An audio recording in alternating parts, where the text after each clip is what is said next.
On August 15, a spokesman for the Taliban in Afghanistan declared that the war was over and called for peaceful relations with the international community. As of now, Beijing seems to be the only major country in the world to speak out about recognizing the Taliban's legitimacy. What makes Beijing act against the international norm? And why over the past 2 decades a great power like the US has not been able to completely eradicate terrorism? During this time, what forces have been behind and sustained the terrorist groups?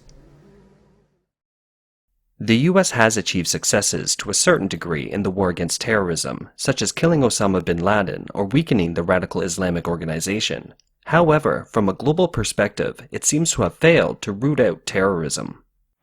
Iran is an authoritarian country that harbors terrorism, while the Taliban, once removed from power in Afghanistan by US-led forces in 2001, has seized control of the country once again following a rapid offensive.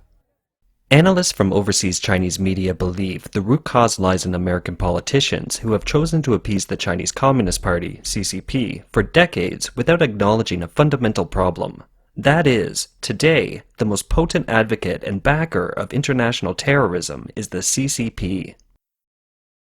Recently, in an exclusive interview with Vision Times, a prominent Chinese dissident, professor, and judicial scholar living in Australia and editor-in-chief of Fire of Liberty, Yuan Hongbing, revealed confidential information provided by insiders from the CCP regime.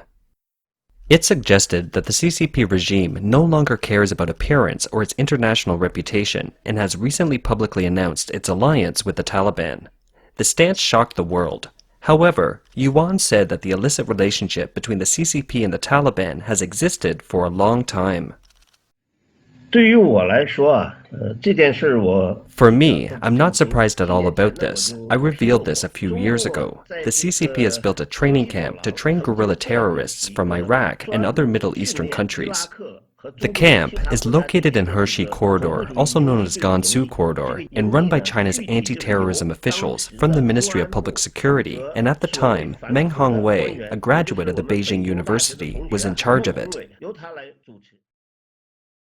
Meng Hongwei, the first Interpol president from China in 2016, also served as vice minister of China's Ministry of Public Security. During the Communist Party's factional struggle, he was part of the Jiang Zemin and Zheng Qinghong faction, which we explained in previous episodes. In September 2018, on his return to Beijing from Lyon, France, Meng was detained by Chinese government. His wife held a press conference in France, trying to seek help. On January 21, 2020, Meng was sentenced by a Chinese court to 13 years in prison for accepting bribes.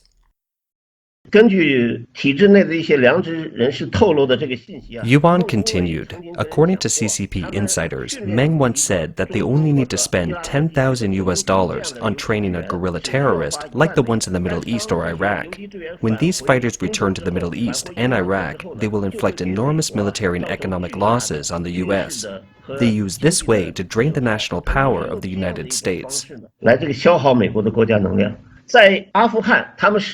In Afghanistan, the CCP uses the same strategy.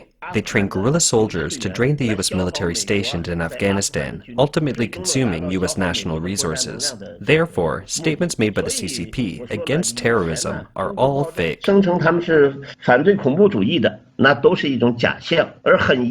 Yuan said, "It is unfortunate that some politicians in Western countries have adopted the policy of conciliation with the CCP and believed their lies in the past few decades. They thought that the CCP would join them in fighting international terrorism. But the end result is that international terrorism has not been eliminated. Instead, it has become more aggressive. One of the important reasons is that behind international terrorism, there is the support from the violent regime of the CCP. Yuan revealed in the interview that bin Laden, the leader of the terrorist organization Al-Qaeda, once secretly went to China for medical treatment.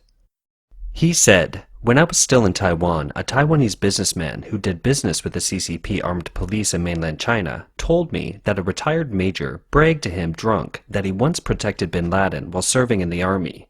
When bin Laden came to China secretly for kidney treatment, this major served as his security guard." Osama bin Laden was an Orthodox Muslim and the founder of the armed organization Al-Qaeda, a group designated as a terrorist group by the United Nations Security Council. He was on the FBI's 10 Most Wanted list. Bin Laden and Al-Qaeda had caused a series of terrorist attacks around the world, the most devastating of which was the terrorist attacks of September 11, 2001. The incident prompted the U.S. government to offer a reward of up to $25 million for anyone providing information leading to bin Laden's capture. He was ultimately killed in 2011 in a special U.S. operation.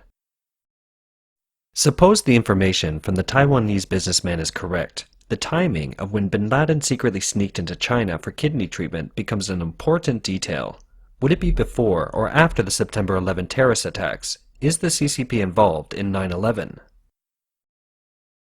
Before the upcoming commemoration day for the 20th anniversary of the 9/11 terrorist attacks, a picture story was circulated among Chinese both in and outside of China. The story claims that in the 1970s, bin Laden was training in the 112th Division of the 38th People's Liberation Army in mainland China. A group photo shows bin Laden standing in the back row, second from left. The story says bin Laden went to China to study military technology as an Afghan guerrilla fighter. He was trained in the 334th Regiment of the 112th Division, and his instructor was Gao Peipu from School Number 11. Of the 4 fighters in the picture, one later became a leader of the Taliban in Afghanistan.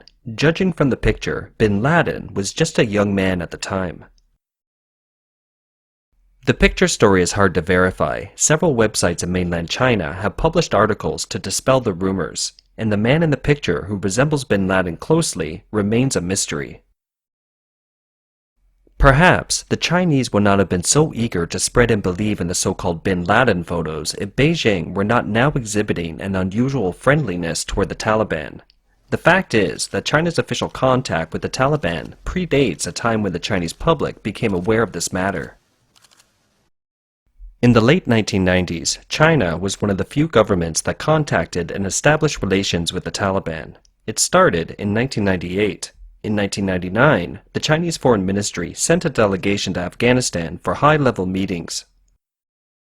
In 2000, the Chinese ambassador to Pakistan met then-Afghan Taliban leader Mullah Omar. Sean Roberts, a professor at George Washington University's Elliott School of International Relations, said that Beijing provided telecommunications services to the Taliban regime through the talks mentioned above and open flights from Kabul to Urumqi, the capital of Xinjiang, Uyghur Autonomous Region, where the population is predominantly Muslim.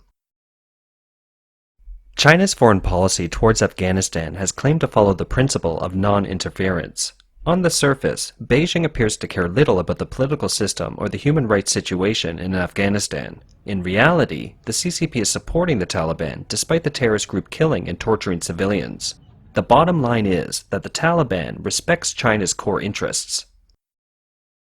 Now Beijing has given off more clear signals that it has a good relationship with the Taliban. On August 12, American media reported that the Chinese government seemed ready to recognize the Taliban as a legitimate ruler of Afghanistan. At the same time, the CCP's new military and intelligence assessments of the actual situation in Afghanistan promoted the CCP's leaders' willingness to establish relations with the terrorist organization officially. Chinese Foreign Minister Wang Yi met with Taliban senior military commander Ghani Baradar in late July.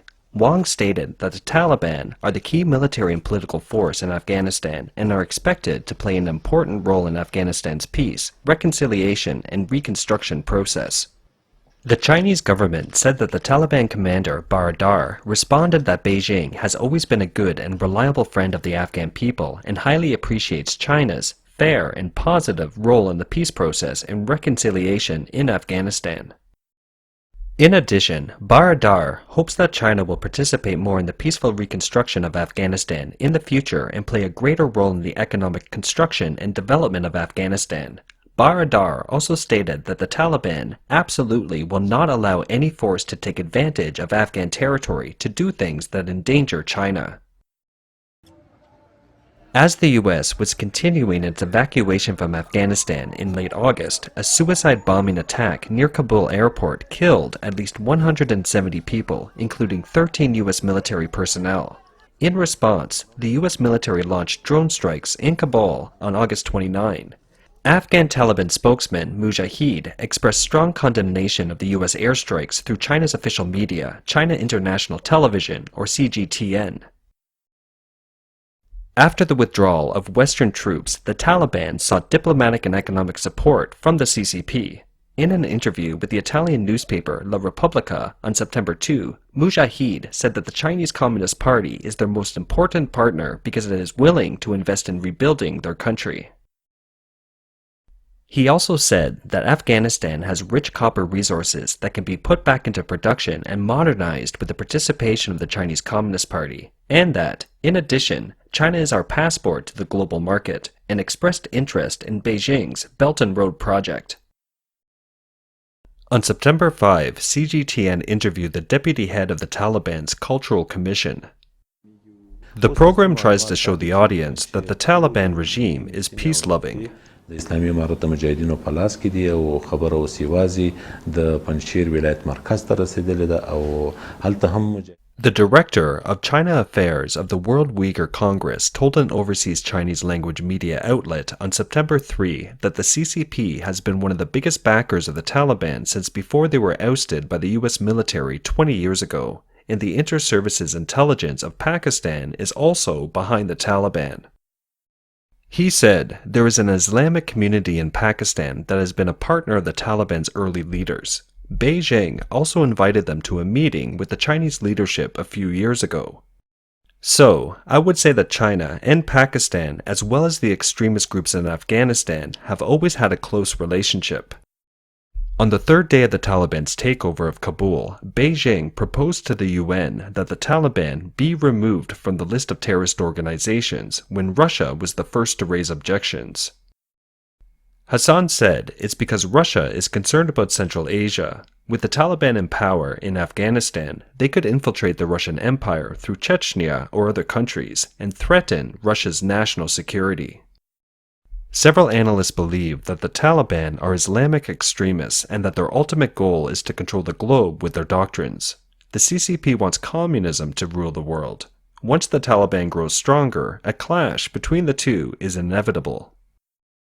China and Afghanistan border each other at the eastern end of the narrow Wakhan corridor, a border of only about 90 kilometers. Over the past 20 years, China has developed several lucrative deals there, drawing on the relative stability maintained by international security forces. Targeting Afghanistan's energy and natural resources, China has become the largest foreign investor in Afghanistan. Chinese state-owned companies bid $3 billion for the rights to the Anak copper mine in Afghanistan, considered one of the world's largest undeveloped copper deposits. In 2016, China extended its Belt and Road projects to Afghanistan with the opening of a freight rail link between China's Jiangsu province and the northern Afghan port city of Haradun. China is also building infrastructure in Afghanistan, including fiber optic cables.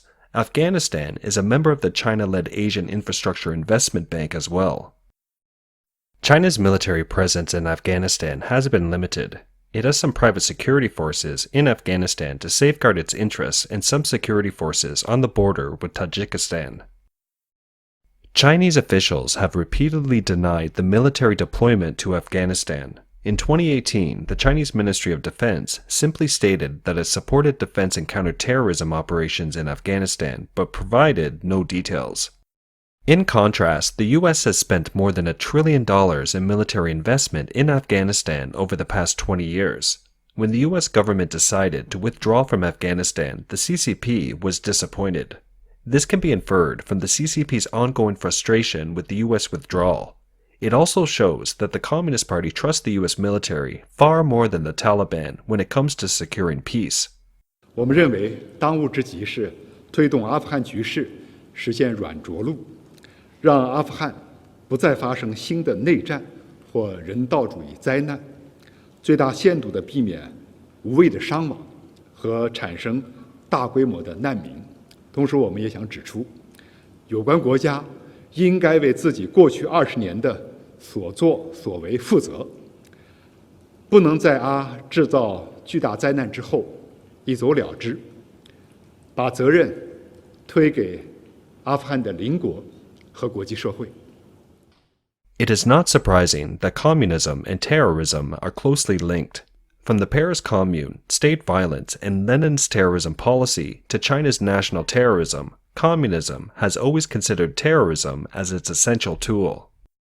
It is just that China's rapid economic development over the past 20 years has gradually made the communist regime one of the most influential in the world political arena. In today's economic globalization, many media and politicians worldwide are intentionally or unintentionally ignoring the close connection between communism and terrorism.